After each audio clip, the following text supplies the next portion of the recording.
नमस्कार। देश देशांतर में आपका स्वागत है। मैं हूं कुर्बान अली।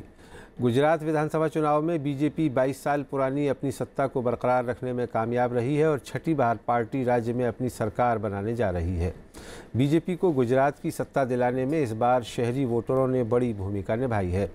गुजरात विधानसभा की कुल 182 सीटों में से 84 सीट शहरी हैं, जबकि 98 सीट ग्रामीण इलाकों में आती हैं।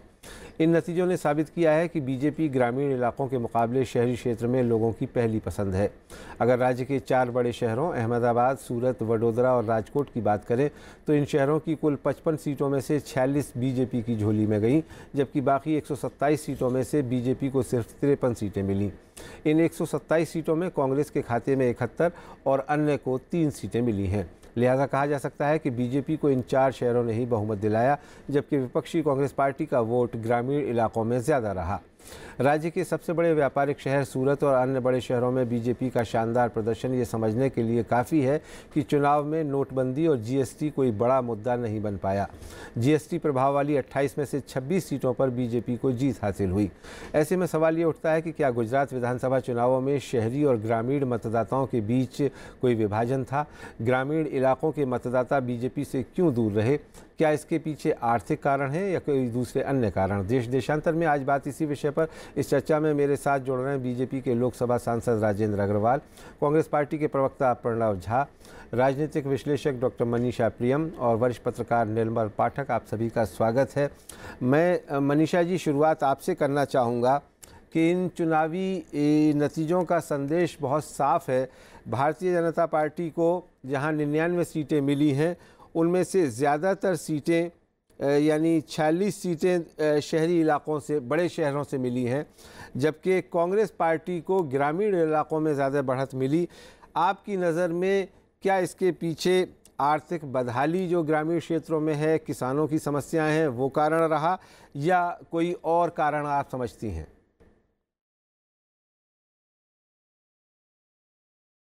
देखिए, सबसे बड़ी बात यह है कि गुजरात अब प्रमुख तौर पर एक हाईली अर्बनाइज स्टेट है और जैसा कि आपने बताया, लगभग आधे से थोड़ी ही कम विधानसभा की सीटें वो अर्बन शहरी इलाकों से आती हैं।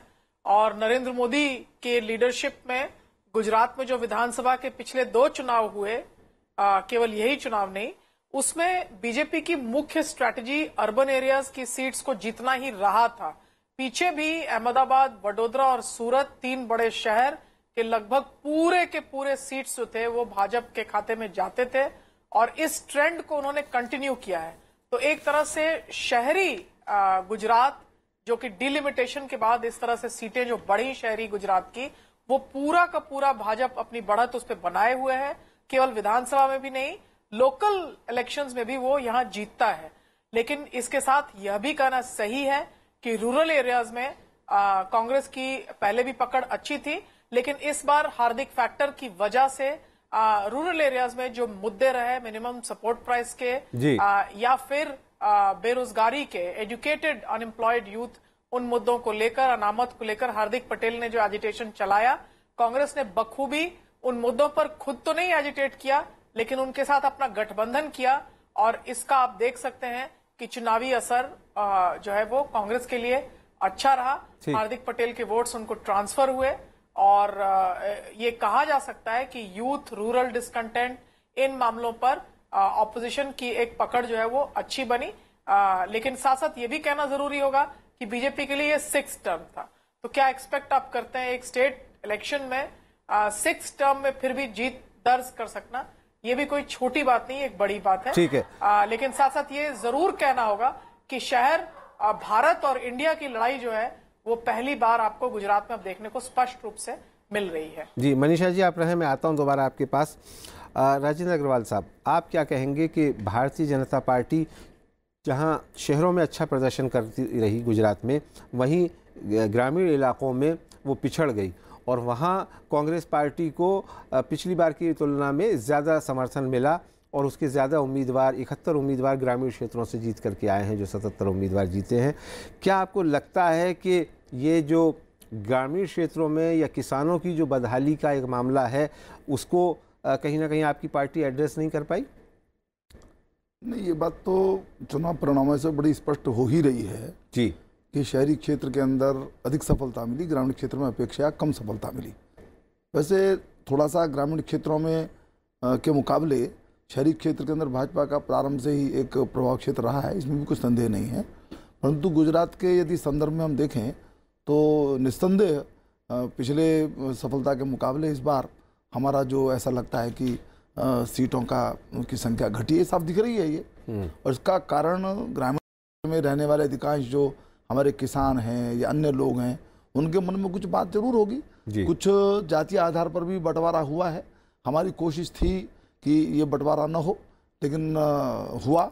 ये बात हमको ध्यान में आ रही है। ये चाहे वो हार्दिक पटेल का फैक्टर हो, चाहे जिग्नेश का फैक्टर हो, या अन्य सारी बातें हों। मैं समझता हूँ कि इस चुनाव के अंदर दो बातें बड़ी स्पष्ट ध्यान में आती हैं। नंबर एक कि भाजपा जीती है, लेकिन साथ ही भाजपा के जो सीट्स हैं उसके अंदर कमी हुई है। कांग्रेस जीती नहीं है, लेकिन कांग्रेस की सीटों में बढ़ोतरी हुई है। मैं समझता हूँ कि दोनों ही दलों को एक प्रकार से समीक्षा करने की जरूरत है कि 22 साल के निरंतर शासन के पश्चात जो एक स्वाभाविक थोड़ी एंटी इनकम्बेंसी हो जाती है, अपेक्षाएं लेकर के जो प्रदेश का आम आदमी खड़ा रहता है, कई बार वो पूरी नहीं होती हैं। उसको आखिर क्या ऐसे कारण थे कि जहां कांग्रेस नहीं पहुंच पाई, और क्या ऐसे कारण थे कि हम जो है उस स्तर को बना नहीं पाए। मैं सब दोनों समीक्षा करेंगे, गंभीर समीक्षा करेंगे, और यदि ग्रामीण क्षेत्र में कोई डिस्कंटेंट है उसको पार्टी निश्चित रूप से एड्रेस करेगी।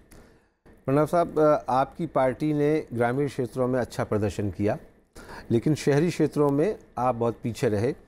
लेकिन साथ ही साथ एक और मैसेज है जो मैं आंकड़े मेरे सामने हैं कि ग्रामीण क्षेत्रों में भारतीय जनता पार्टी ने को जहां 16,000 के करीब मार्जिन जो था उसका रहा है एवरेज, वहीं शहरों में 44-45 हज़ार के आसपास आता है।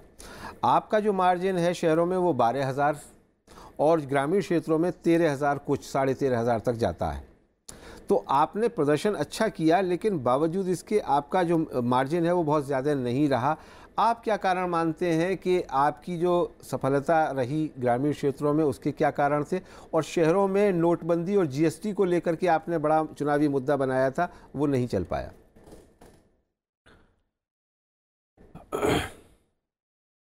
मुझे लगता है जैसा अभी मनीषा जी कह रही थी कि कृषि संबंधी जो मुद्दे थे, किसानों में जो असंतोष था, लगातार एक जो अग्रेरियन क्राइसिस है या मिनिमम सपोर्ट प्राइस है, कपास के खेती करने वाले लोग, जो मूंगफली के खेती करने वाले लोग, उनको जो एक पहले जो एक मूल्य मिला करता था समय के साथ वो नहीं बढ़ा, उसको लेकर के एक असंतोष था वहाँ, और वो चाहते थे कि कुछ हो। और इसके बारे में आज जैसे अखबारों में पढ़ रहा था कि भाजपा सरकार को भी ये इस बात का आभास था और लगातार वो प्रयास कर रही थी कि इसको एड्रेस करें। क्या कारण है, क्यों नहीं एड्रेस किया? क्योंकि पिछले चुनावों में जैसे उत्तर प्रदेश में हो या महाराष्ट्र में इन लोगों ने किसानों को जो है ऋण माफ़ी योजना चलाकर, और तो वो कर सकते थे। मुझे लगता है कि सरकार का घाटा ऑलरेडी बहुत करीब 2.5 लाख करोड़ का घाटा है, तो शायद इस वजह से वो कमिट करने में शायद रुक रहे हो। बहरहाल एक तरह से जो कंसोलिडेशन हुआ सारे ग्रामीण इलाकों में, इन किसानों से जुड़े मुद्दे हों, जो पढ़े लिखे युवाओं में मेरे ख्याल से कहते हैं करीब 30 लाख लोग ऐसे हैं जो कि बेरोजगारी से जूझ रहे हैं। इसके अलावा एक बड़ा वर्ग है, लगभग 15 लाख लोग ऐसे हैं जो कि एक फिक्स पे का सिस्टम है वहाँ। जैसे आमतौर पर अमूमन क्या होता है कि आप समय के साथ आपका वेतन बढ़ता है और आपकी सुविधाएं बढ़ती हैं, लेकिन वहाँ जो सरकारी व्यवस्था है उनकी ज़्यादातर जो है वो प्राइवेटाइज कर दिया है या कॉन्ट्रैक्चुअल है, जिसके कारण तो ये असंतोष है। हम अपने रिसर्च डिपार्टमेंट में बैठ के आपके यहाँ आने से पहले तो मुझे बताया गया कि कुल जो है लगभग 127 सीटें ऐसी हैं जो कि रूरल और सेमी रूरल सीटें हैं, और उसमें जो है हमें लगभग 68 सीटें जो हैं वो मिली हैं। पूर्णतः जो 109 रूरल सीटें उनमें 62 तो मतलब जो ट्रांजिशन है, जो सेमी रूरल है, उसमें भी हमें सिर्फ 6 सीटें मिली। लगभग ग्रामीण इलाकों के आपने कारण बताया, लेकिन हाँ। शहरों में आप क्यों नहीं इनरोड्स कर पाए? मैं इसका कारण ये बताना चाहता था क्योंकि इसका बिल्कुल अलग कारण है। इसका कारण जो है, मुझे ये लगता है कि ये, मैं कल भी कह रहा था इस बात को, कि अगर ये राज्य गुजरात के अलावा कोई दूसरा राज्य होता तो ये भाजपा नहीं बचा पाती।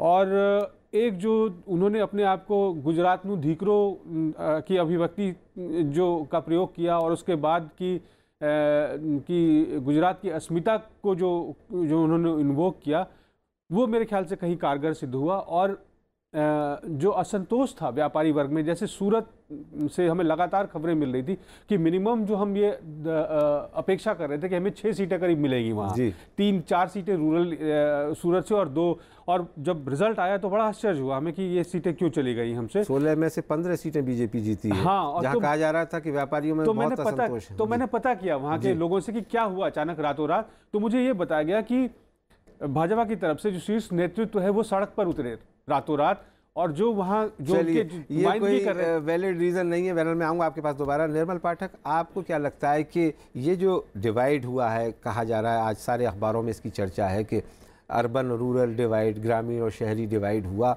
भारतीय जनता पार्टी ने शहरों में अच्छा किया, कांग्रेस पार्टी ने ग्रामीण इलाकों में किया।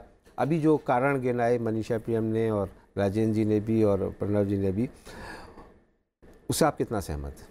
नहीं, गांव में किसानों को लेके समस्याएं तो थी, और ये कोई अभी ताज़ा समस्या नहीं है जी। पिछले काफ़ी समय से किसान वहाँ अपनी डिमांड्स रेज कर, क्योंकि कॉटन पिछले 2 साल से वहाँ पर्याप्त बारिश नहीं हुई है गुजरात के, खास करके सौराष्ट्र के इलाके में, और ज़्यादातर ये जितना अनरेस्ट है वो उसी इलाके में है, फार्मर्स में जी। और कॉटन के और ग्राउंडनट का, मूंगफली और कपास के वहाँ एमएसपी सरकार ने बढ़ाया। ये चुनाव आने से पहले राज्य सरकार ने एमएसपी बढ़ाया है, लेकिन उसकी प्रॉपर खरीद की व्यवस्था वहाँ नहीं हुई है। किसानों को वो एमएसपी तो मिल रहा है, बढ़ा हुआ रेट मिल रहा है उनको, लेकिन वो अपना वहाँ उनको 3-3, 4-4 दिन लाइन लगा के अपनी फसल बेचने के बजाय वो सोचते हैं कि इसको मार्केट, ओपन मार्केट में जाके बेचे, जहाँ उनको कम से कम 1,000-500 रुपये नीचे मिल रहे हैं उसके। तो ये एक असंतोष का कारण एक ये भी बना है।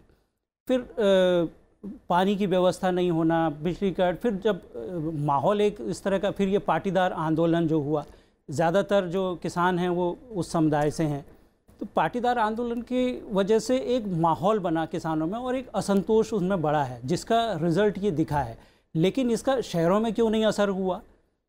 पाटीदार खास करके सूरत में होना चाहिए था, जहां हार्दिक पटेल की सबसे बड़ी रैली हुई इस इलेक्शन के दौरान में, लेकिन वहां इसका असर नहीं हुआ। तो इसका मतलब जीएसटी वहाँ सूरत में या अहमदाबाद में या वडोदरा में, जहाँ शहरों में भारतीय जनता पार्टी को, वहाँ बड़ा मुद्दा जीएसटी और नोटबंदी का था, जिसको भारतीय जनता पार्टी के लीडर्स ने बहुत पॉलिटिकली डील किया उसको, और जो व्यापारी वर्ग है उनको समझाने में वो कामयाब रहे, ऐसा लग रहा है। लेकिन आपको लगता है कि ग्रामीण क्षेत्रों में डिस्ट्रेस है, पर पाटीदार आंदोलन की वजह से माहौल बना, और किसान उसको जो अनरेस्ट था उसको कांग्रेस, उनके पास क्योंकि और कोई जरिया नहीं था उसको निकालने का, तो उन्होंने कांग्रेस को लग रहा है वोट दिया है। जी डॉक्टर मनीषा प्रियम, हम बात कर रहे हैं कि ग्रामीण क्षेत्रों में जो डिस्ट्रेस है, जो बदहाली है, वो पूरे देश में देखने को मिल रही है। गुजरात भी उससे अछूता नहीं है, और शायद गुजरात के उन ग्रामीण वर्गों ने, किसानों ने अपने रोष का एक तरह से इजहार किया है बीजेपी के खिलाफ वोट करके या कांग्रेस पार्टी के पक्ष में वोट करके। इसमें आप क्या क्या कारण और मानती हैं कि हालांकि गुजरात के बारे में कहा जाता है कि प्रॉस्पेरस स्टेट है, वहाँ के किसान भी थोड़े से बेहतर हैं, बाकी राज्यों से उतनी बदहाली नहीं है, फिर भी 22 साल से बीजेपी की सरकार वो क्या डिलीवर करने में नाकामयाब रही?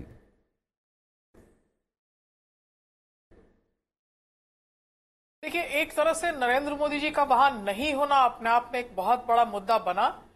2012 के चुनाव में जब मैं फील्ड वर्क करती थी, उस समय यह स्पष्ट दिखता था कि नरेंद्र मोदी के गुजरात मॉडल में कृषि के लिए काफी कुछ किया गया था। सॉयल हेल्थ कार्ड का नाम आपने सुना होगा। एग्रीकल्चरल यूनिवर्सिटीज जो हैं वो एक तरह से निरंतर खेती से जुड़ी रहती थी, किसानी से जुड़ी रहती थी। बिजली स्विचिंग मैकेनिज्म्स बनाए गए। तो बिजली स्विचिंग मैकेनिज्म में यह था कि किसानों को वैसे बिजली जो दी जाती थी खेत में सिंचाई के लिए, उसके लिए टैरिफ तो बढ़ा दिया गया, लेकिन मोबाइल फोन से स्विचिंग मैकेनिज्म दिया गया जिससे कि वो घर बैठे स्विच ऑन या ऑफ कर सकते थे। तो इस तरह के कई इनोवेशंस की बात कृषि में भी 2012 के समय की जाती थी। इस वक्त विजय रूपाणी जी और उसके पहले आनंदीबेन पटेल जी के सरकार के समय इस तरह के किसी भी लेजिस्लेटिव एक्शन की राज्य स्तर पर बात सुनने को मिली नहीं। तो नरेंद्र मोदी के दिल्ली आने के बाद एक तरह से राज्य सरकार के जो अपने कल्याणकारी योजनाएं और कार्य रहे उसमें कुछ कमी तो कहीं हुई है, और एक तरह से संवाद का जो पूरा एक दौर था, नरेंद्र मोदी को एक कुशल चीफ मिनिस्टर माना जाता था, उनके मुंह से कुछ निकलता था, उसके पहले उनके डिस्ट्रिक्ट मजिस्ट्रेट्स उनके बातों को अमल करने में लगे रहते थे। वहीं उनकी तुलना में आनंदीबेन को केवल एक डिसिप्लिनेरियन की तरह देखा गया और विजय रूपाणी के लेजिस्लेटिव एक्शंस में कोई खास दम नहीं पाया गया। तो ये एक गैप और वैक्यूम चीफ मिनिस्टरशिप का रहा, जिसका कि जोरदार असर रूरल एरियाज में आपको देखने को मिला। जहां तक अर्बन एरियाज का सवाल है और सूरत की बहुत चर्चा आपने की, सूरत में एक और बात रही कि जीएसटी के जो मुद्दे उठाए गए, शुरू के दिनों में जब मैं फील्ड वर्क के लिए गई तो नाराजगी ज्यादा थी, लेकिन जीएसटी में जब सुनवाई हुई और केंद्रीय सरकार की तरफ से रेट्स वगैरह चेंज किए गए, उसके बाद मान मनोवल की प्रक्रिया भी जो है वो जारी हुई।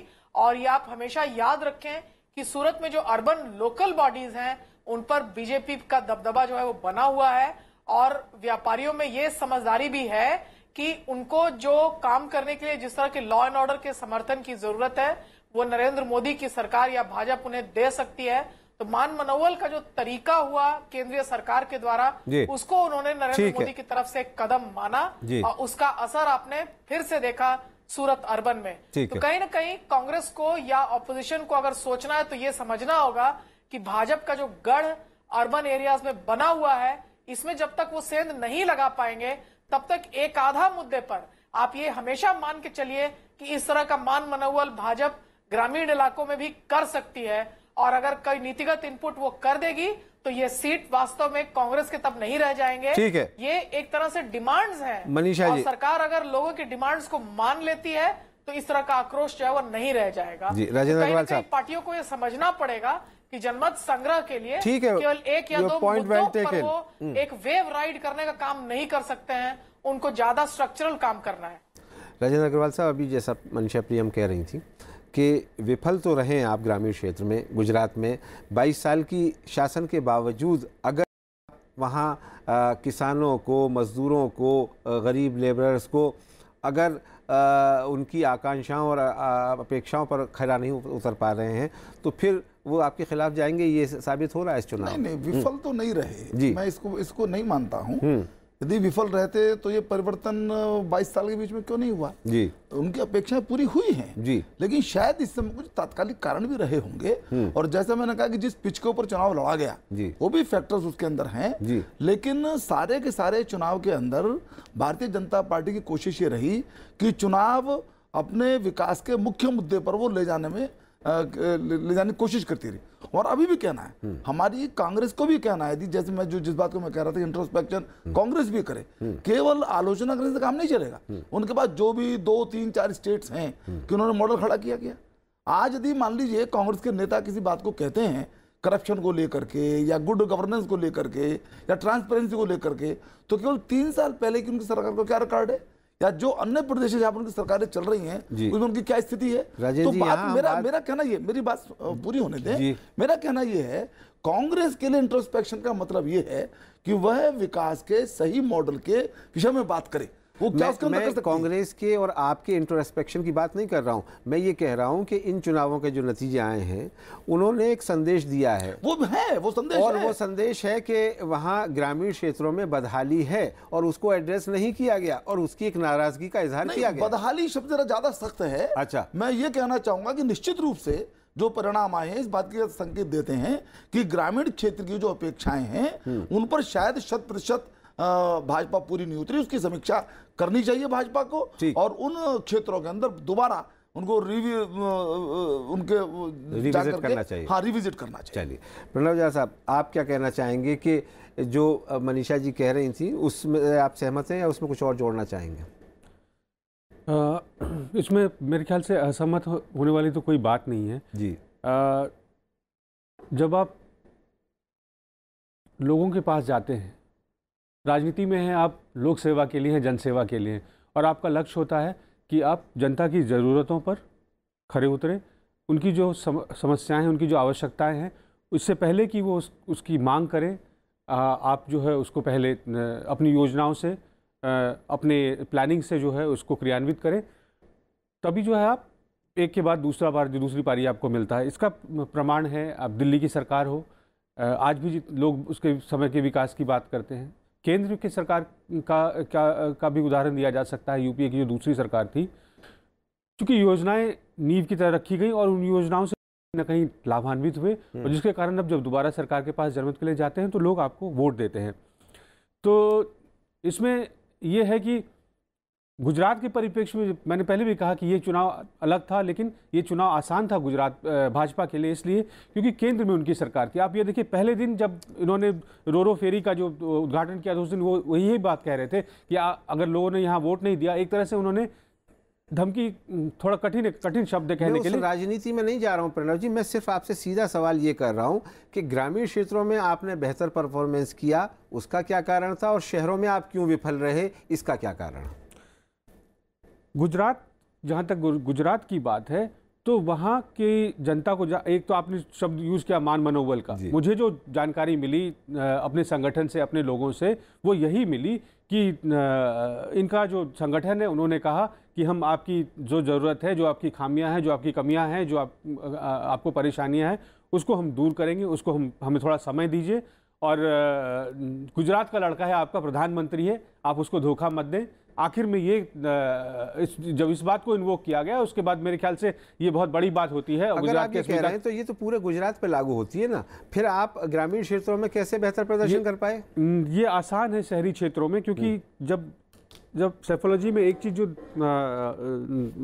प्रमाणित है वो ये है कि जो ग्रामीण इलाके हैं उसके वोटर सबसे पहले मन बनाते हैं। वो कारण ये है कि उसको प्रभावित होने में बहुत समय लगता है, उसकी जो मानसिकता होती है वो ये देखता है कि कौन मेरे साथ क्या न्याय करेगा, और शहरी क्षेत्र के लोग हैं वो 12 घंटे पहले, 24 घंटे पहले निर्णय करते हैं कि उनको किसको वोट देना। चलिए ठीक है, निर्मल पाठक आप सहमत हैं जैसा प्रणव जी कह रहे हैं? देखिए, वहाँ गुजरात में पिछले 22 साल से 27 साल से भारतीय जनता पार्टी की सरकार है, और पिछले 13 साल मुख्यमंत्री रहने के बाद नरेंद्र मोदी जी यहाँ केंद्र में आए हैं।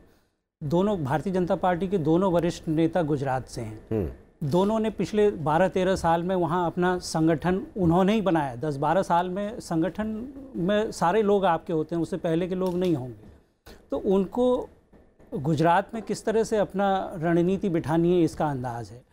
जो शहर की सीट, जो खास अर्बन सीट्स हैं, वो करीब 60 सीट हैं, और 40 सीट ट्राइबल इलाके की हैं। भारतीय जनता पार्टी ने ट्राइबल इलाके में काफ़ी काम किया है वहाँ पे, आदिवासियों के बीच में। जो राष्ट्रीय स्वयंसेवक का वनवासी कल्याण परिषद है, उसने वो वहाँ लगातार पिछले कुछ समय से काम कर रहा है। और जो आदिवासी, जो कांग्रेस के खास समर्थक होते थे, उनको काफ़ी तोड़ने में भारतीय जनता पार्टी को सफलता मिली है। तो 100 सीट तो यही हो जाती हैं उसमें, जो 60 उनकी अर्बन सीट्स हैं जहां सुरक्षा जिनके लिए ज़्यादा महत्वपूर्ण है और आदिवासियों के बीच में काम है।